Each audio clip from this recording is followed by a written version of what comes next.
ঐ লৰা লাগি আছ তই কামত দে অ লৰা মই কথা দুটামান পাতিবলৈ সোমালো তোৰ ৰুমতে হেৰা কালি যে মোৰ বন্ধুজন আহিলে সৰুকালৰ বাল্যকালৰ বন্ধুজন আহিলে কথাখিনি ক'লে তেওঁ ছোৱালী ননী কথাখিনি যে কথাটো আগবঢ়াইছিলে তই বা লৰা কি ভাবিলি মইতো কালি অলপ থুলমূল ভাৱে কথাখিনি ক'লো মানুহজনক তই কি বা ভাবিলি ভাবিবলৈ নো এতিয়া বেলেগ কি থাকিলে এতিয়া আপোনালোকে যদি ইমানখিনি ডিচিশ্যন ল'লেই তো মোক ক'বলগীয়া বেলেগ একো নাই আৰু মইতো তেনেকৈ ক'ৰবাত ঘৰত থকাই নাছিলোঁ এতিয়া আহিছোঁ বেলেগে আৰু কি ক'ম নহয় কামতে ব্যস্ত থাকিলোঁ নহয় তেওঁ নিজৰ বুলি কিবা এটা কথা থাকে যে সেইটো কাৰণে মই ল'ৰা ভালকৈ সুধি লৈছোঁ আৰু ক'ৰবাত যদি তেনেধৰণে কিবা নিজৰবগীয়াকৈ কিবা আছে তেতিয়া সেই কথাখিনি খোলাকৈ ক'লে ভাল হয় মই সেইটো কাৰণে সুধিছোঁ ল'ৰা এতিয়ালৈকে কিবা তেনেকৈ নিজৰবগীয়াকৈ নাই হয় যদি আপোনালোকে ভাবিছে ভাল দেখিছে ঠিক আছে মোক ক'বলগীয়া একো নাই বাৰু তেনেহ'লে ল'ৰা এটা কাম কৰিম হা অহা কালিৰ ভিতৰত সেই বন্ধুজনৰ ঘৰৰ পৰা গৈ আহিম তইতো আগতে সৰুতেহে ননীক পাইছিলি ননীও এতিয়া ডাঙৰ হৈ গ'ল ডাঙৰ হোৱাৰ পিছত তোৰ দেখা নাই চাগে লগ পোৱা নাই তাৰ লগতো চাই আহিবি কথা বতৰা পাতিবি আৰু ননীও বোলে দেউতাকৰ আগত কৈ থাকে এই দাদা দেখোন যি ওলাই গ'ল শ্বিলঙত গুচি গ'ল পঢ়িবলৈ আজিলৈকে ঘূৰি আহিলে হ'লেও নাহিলে হ'লেও খবৰে নাপাওঁ বুলি দেউতাৰ পৰা শুনাই থাকে বোলে তই গ'লে ভালে পাব আমাৰ ননীও বহুত ভাল পাব গতিকে এই দুদিনমান ভিতৰত কালি নহ'লেও পৰহি হ'লেও যেনেধৰণে সুবিধা হয় আমি এপাক গৈ আহিম দে ল'ৰা তাত গম পাইছ বাৰু যদি সময় সুবিধা মিলে যাম বাৰু এইখিনি কামখিনি দেখিছে নহয় কিমান কাম বহি আছে মই সেইখিনি গম পাইছোঁ বাৰু আচলতে কামৰ ধুমুহাৰ মাজতে এটা কাম সমাধান কৰিব লাগিব উপায় থাকিলে থাকি গৈয়ে থাকিব গতিকে তইও যদি কথা দিছ তেনেহ'লে এটা দিন ডিচিশ্যন লৈ আমি আগবাঢ়িব লাগিব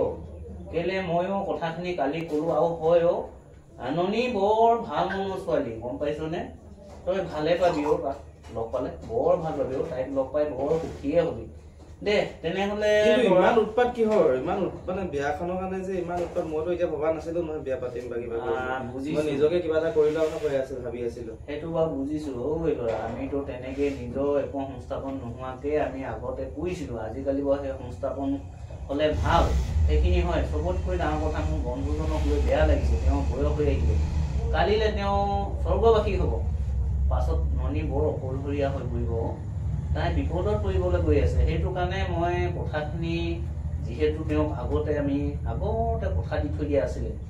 তেওঁ ছোৱালীজনী মোৰ বোৱাৰী কৰিম তেনেধৰণে আমি ভবা আছিলে তো সেই কথা মতে তেওঁ আজি প্ৰস্তাৱ আগবঢ়ালে কথাখিনি মই যদিও বহুদিন হৈছিলে মনত যিহেতু আছিলে তেওঁ কালি আহি মোৰ ঘৰত আহি প্ৰস্তাৱো আগবঢ়ালে তো সেইকাৰণে মই কথাখিনি তোৰ পৰা মত লৈ পিনে ময়ো আগবঢ়াবলৈ চাইছোঁ ল'ৰা যদিও তোৰ অসুবিধা নহয় তালৈকে যাম বুলি ভাবিছোঁ তো সেইটোৱে কথা তোৰ ফালৰ পৰা যদি কোনো ধৰণৰ অসুবিধা নাথাকে তেতিয়াহ'লে আমি যাব বিচাৰিম বুজিছনে ল'ৰা হ'লেও অকণমান টাইমটো ল'ব লাগিছিলে কিন্তু মই কিবা এটা কৰি লোৱা চিন্তা কৰাৰ পাছত তেতিয়া এখন আকৌ আহিলে মোৰ কামৰ খেলি মেলি কৰি হ'ব কিবা হ'ব ইটো হ'ব সিটো হ'ব কাম কৰাতে প্ৰব্লেম হ'ব তেওঁ হ'বচোন দে তাৰ ঘৰত আমি একবাৰ গৈ আহোঁ দেই বন্ধুজনৰ ঘৰত একবাৰ গৈ আহোঁ যোৱাৰ পিছত তেওঁলোকৰ লগত অকণমান কথা পতা ননী মুখখনকে চাই আহিবি অ' ল'ৰা সেই সৰু তাহানি ল'ৰালি দিনতে লগ পোৱা ধূলি বালি উমলা দিনকেইটাই যি মনত আছে তাইও হেনো কোনোবা এখন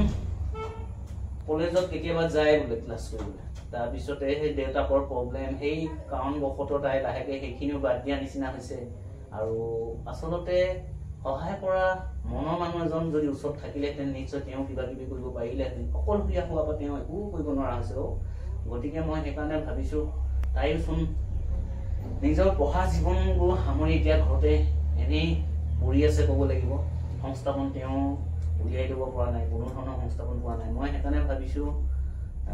ননীৰ নিচিনা ছোৱালী যদি আমাৰ এই ঘৰখনত আহে বা তোমাৰ মনৰ মানুহ হয় তোমাক মই পোনপটীয়াভাৱে কৈছোঁ মই যদিও দেউতা হয় যিহেতু আলোচনা মাধ্যমেৰে যিকোনো কাম আগবাঢ়ি যাব লাগে খুব ভাল মনৰ ছোৱালী তাই যি নহওক আমি গৈ আহিমচোন এদিন দেই ল'ৰা যাম বাৰু কিন্তু বিয়া পাতিলেতো প্ৰতিটো বস্তু সমাধান হৈ নাযায় নহয় সেইটোতো হয় সেইখিনি হয় মই গম পাইছোঁ বাৰু তাৰপিছত কথাটো এনেকুৱা হয় আচলতে হ'বলগীয়াখিনি হৈ গৈ থাকিব সময়ৰ সূত্ৰত খোজকাঢ়ি গৈ থাকিব লাগিব যিমানেই ধুমুহা আগবাঢ়ি গৈ থাকিব লাগিব ধুমুহা অহা বছৰহে ধুমুহা সামৰিব নহয় নে ধুমুহা শেষ হ'ব ধুমুহা জীৱনত থাকিবই এই গতিকে হক যি হৈ থাকে যি হয় ভগৱানে ভালে কৰে বুলি কথা এষাৰো আছে তো মই ভাবো ভালে হ'ব আৰু মই যেহেতু তোৰ দেউতাই মই তোৰ বেয়া কথাটো মই কেতিয়াও নেভাবো বাবা গতিকে কথাখিনি মই তোক কলো হ'বচোন বাবা সোনকালে ক'ব কাৰণটো চমু কৰাটোহে যেতিয়া মানে সমস্যাবোৰ আহে তেতিয়া সেই সমস্যাটো ফেচ কৰিবৰ কাৰণে কিদৰে নিজক প্ৰিপেয়াৰ কৰিব লাগিব কিবা কি কৰিব লাগিব সেইখিনি নিজৰ যদি ক্ষমতা নাথাকে কিবা নাথাকিলে কেতিয়াও সেইটো সম্ভৱ হৈ নুঠে আৰু দুৰ্বল মানুহে দুৰ্বলে হৈ যাব তেতিয়াতো নিজকে যেতিয়া হেৰি কৰিবৰ কাৰণে ইষ্টাব্লিছ হ'বলৈ বা কিবা এটা হ'বলৈ আগতে নিজে অলপ দমটো ল'ব লাগিব দম হোৱাৰ পাছতহে বাকীখিনিলে আমি আগবাঢ়িব লাগে মই ভাবো তোৰ কথাও ৰায়টো তই ঠিকেই কৈছ হ'লেও মোৰ বন্ধুজনৰ কথা মই পেলাব নোৱাৰো মোৰ ল'ৰা তই যিহেতু মোৰ ল'ৰা হয় মোৰ কথাখিনিকো তই মানিব লাগিব মানে মই এতিয়া উল্টাই তোকে মই ৰিকুৱেষ্ট কৰিব লগা হৈ পৰিছে যি নহওক তথাপিও একবাৰ গৈ আহিম দে তাৰ ঘৰত গৈ আহিম আৰু কেনেবাকৈ বুজাবুজি হ'লে ননীও যদি লগ পায় কি জানি ভাল ডিচিশ্যন ল'ব পৰা হয় বা পাছত চাওঁ কি হয় বাৰু ঠিক আছে যদি হয় গৈ আহিম বাৰু যাবলৈ হ'লে ঠিক আছে হ'ব মই অকণমান আৰাম কৰোঁ ল'ৰা তই লাগি থাক দে কামখিনি লাগি থাক ঠিক আছে কামখিনি শেষ কৰি শুবি সোনকালে শুবি বহুত ৰাতিও হ'ল নহয় দেই ল'ৰা মই শুবলৈ কৈছোঁ দে ঠিক আছে অলপ সোনকালে কাম সামৰিবি হ'ব দে হ'ব